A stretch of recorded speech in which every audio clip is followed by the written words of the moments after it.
Look, it's you. It's Nana. You want to say hi? Come on. Come on. Welcome back. Let's get ready for a video, guys. Good job. So you guys heard her. Subscribe, like, hit the bell notification if you like the content, and we'll keep creating more. And we appreciate the support. We appreciate everybody that's been subscribing and everybody that's been liking. You guys are real. Thank you, guys. Take it away, baby.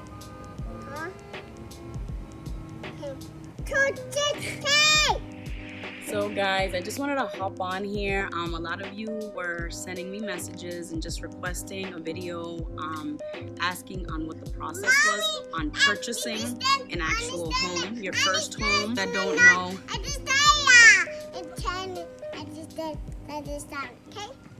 Yeah. So the steps in purchasing your first home, I'll just shoot down those steps real quick, and I hope that it is very helpful for you.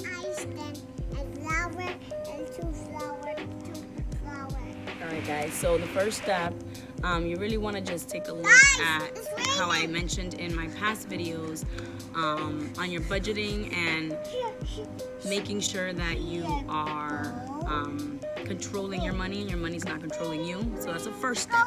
So watch those videos in case you're interested. But those videos go into detail on how to budget your expenses.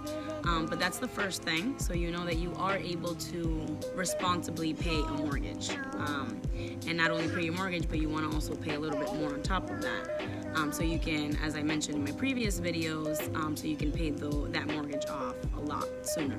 So step 2 would be to just review different realtor companies and see which one has the best ratings in your area, and try to find a good realtor. That's first things first. Some people will tell you to shop around and like talk to your banks first and talk to your lenders and see what they're willing to give you, but I think you should go through a realtor first. You should obviously make sure that your credit is up to the standard, because there is a standard when you purchase a home, and also that your income will be sufficient to cover whatever home you are anticipating on purchasing. So you could just get some recommendations from a lender, see what they recommend. The second step would be to then find a realtor. Okay, so once you know that you are able to purchase a home, you're within the standard, go to a realtor. I learned in our home buying process that our realtor really helped us out. And the lender that we started with in the beginning was not the lender we ended up using at the end after we purchased. And it was a huge thanks to our realtor. He was awesome, and I'll share that with you guys. I'll actually add his name to the description below as well, because he is just absolutely amazing. He really helped us dodge a lot of bullets as first-time home buyers. So I really gotta thank him, and I'll share those tips here as well. So then the third step, I know the sun is so bright. Oh my God. Nana, you have sunglasses. There you go, baby. Women are prepared. You got your glasses, yeah. So the third step, guys, obviously reach out to a lender. And not only to a lender, reach out to a few different lenders. I'm not saying run your credit a few different times, but you can run your credit with one lender, see where you land, what your bracket is as far as purchasing a home, and your income and your credit score. So once you get that situated and you kind of have a rough estimate of what your down payment is, what your closing costs would be, and also what your monthly mortgage will be, because they can estimate that for you. Once you get a rough estimate on those numbers, then you want to maybe, if you like the numbers, stay with that lender.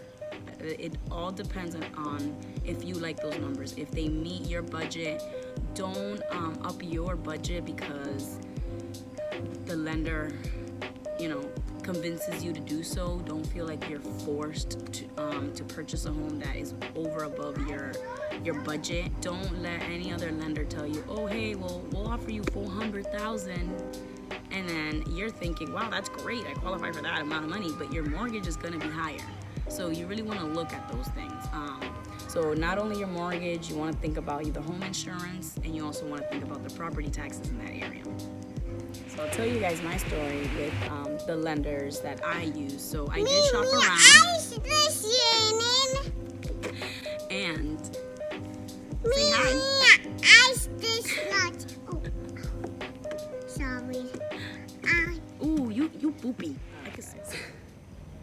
to bring Kiana to take a bath because she had a little poopy accident. So again, back to my story about my lender. They gave us great numbers, but there was a lot of circumstances, so certain things were going up for us. And you know, I'm all about the budgets. I'm all about, you know, planning. I'm all about being realistic. The more I can save, the better for us as a family, and you know, we can use our money to invest in other ways. So I just felt like I needed to shop around, and I didn't know how to do that. I thought once you started with a lender, that was it. You're stuck, you know? And our realtor was just amazing. He was just like, no, that's not how it works. Here's a few numbers, call around.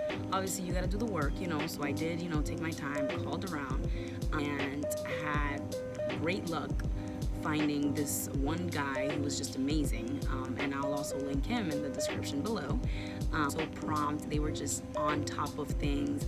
That's the other thing with purchasing a home. You want a team of people that are just prompt, on top of things, answer your emails, are flexible. You still need guidance. You still need a really involved lender. So just a few little things is whatever lender that you are working with as you're purchasing a home, you can send them the details of that home and just ask them, hey, what are the numbers?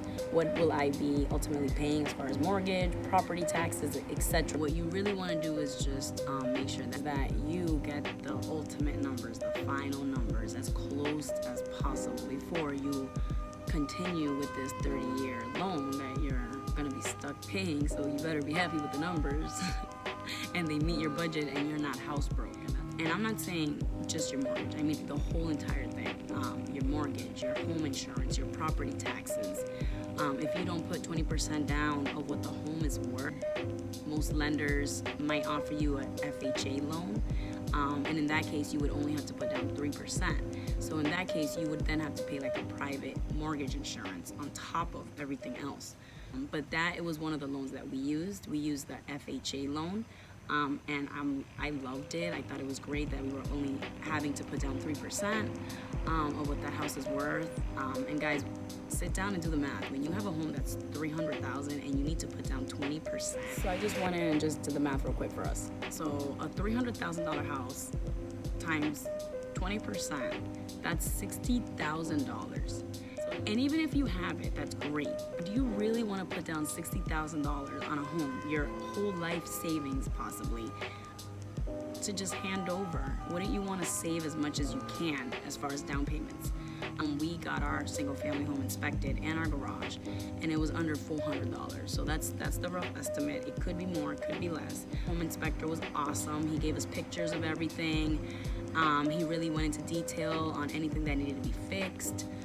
He told us if there was any major issues, you know, things like that. So you want somebody that's going to be very thorough in your inspection because you are paying for it. You want to make sure that that house is in working conditions, things were put in properly, and things are safe, you know. Some lenders might ask you to pay for the bank appraisal as well. That was roughly about $500. The way that our lender did it was that we paid for it up front, and he took it off our down payment, which I thought was great. And then at the end of it, it's still the same amount that you were told you were going to spend. So that was nice. Very happy that I'm actually making this video for people, because if you're a first-time home buyer, you think it's great. When I find this house, I'm gonna put an offer and it's gonna be great, and they're gonna accept the offer and I'm gonna move in, and that's that. That's not the way it works. So I'm just gonna tell you up front, do not fall in love with the first house you see. You are gonna get heartbroken. There are going to be many houses that you're going to look at and you're going to say, wow, that's the house for us. That's my dream house. And then it's not going to be. So I'm just preparing you. So I just want you guys to know that up front before you get into this home buying process and you're just stuck in between. What do you mean? You know, I was told this wasn't as hard as it was. It's possible. It's just I want you to be open-minded and be open to being rejected, because it feels like you're dating someone and they're rejecting you. But aside from that, have your lender, you have your numbers, you're happy with that, you know what your budget is, you have your awesome realtor, so you have a great team. Then you're house shopping.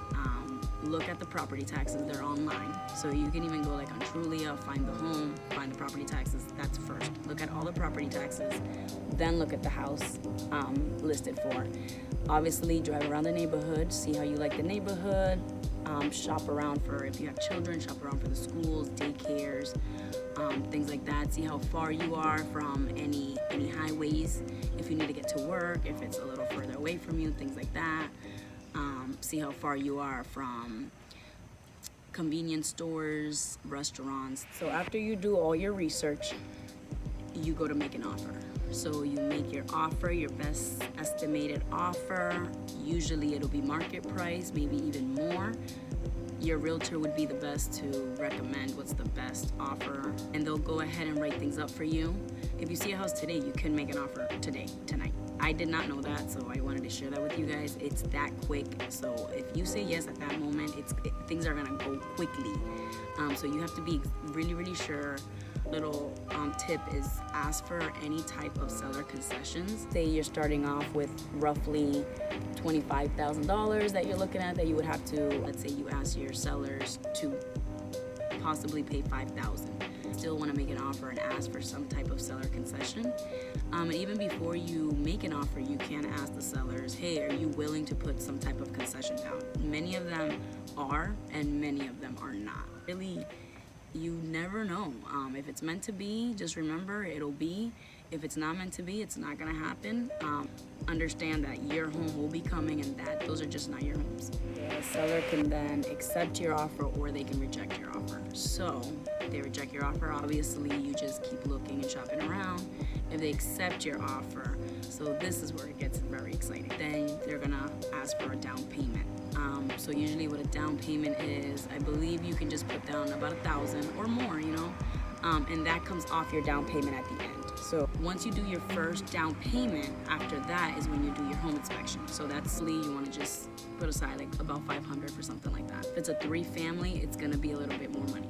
I've seen people for a 3-family pay about $600 to $800. So it kind of depends. So then after that, you make a second deposit. It would be about $4,000. So you plan to give up like $4,000 while you're waiting to close. There's always a contract that goes between you and the seller, so the purchaser and the seller. And it's an agreement that you'll move out by a certain date. There are tenants in the property, and you're a home buyer that wants to buy the property for your family or so, you can ask the seller to either give a notice asking them to move before a certain date. It kind of depends on how you want to compromise. You can also make sure that in the agreement it says that the property is completely clean, that there is nothing left behind.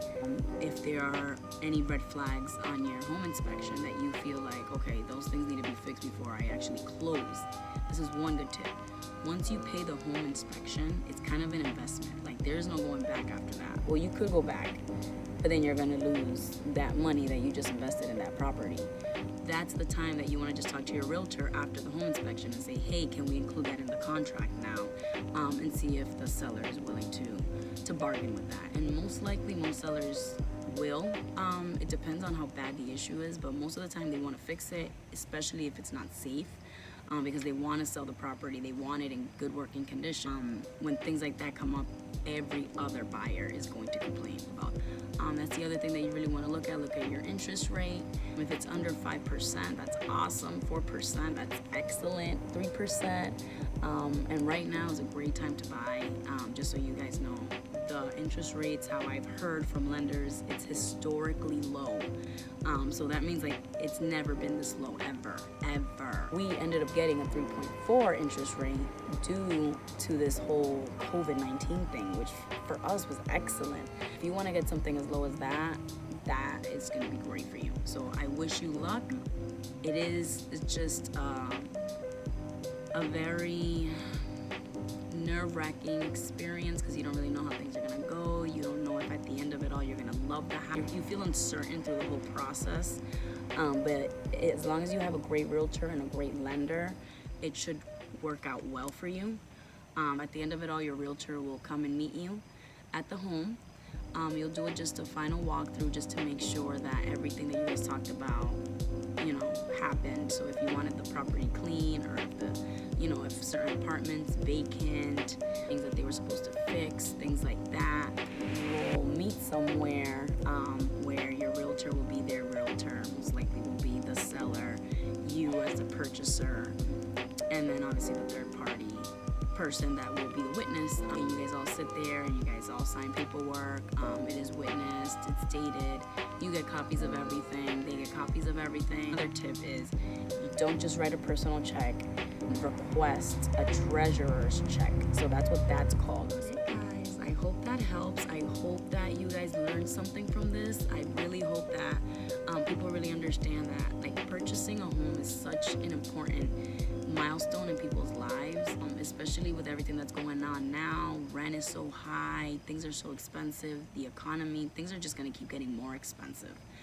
So now is just the best time to really save as much money as you can, pick the best lender, pick the best interest rate, and pick an affordable home that you can manage, that you can pay, that you're going to still be able to save and live comfortably. I hope this was enjoyable. I hope you learned something, and we have more content coming soon, so stay tuned. We hope that you guys are enjoying our website. We will add that website in the description below so you guys can check it out.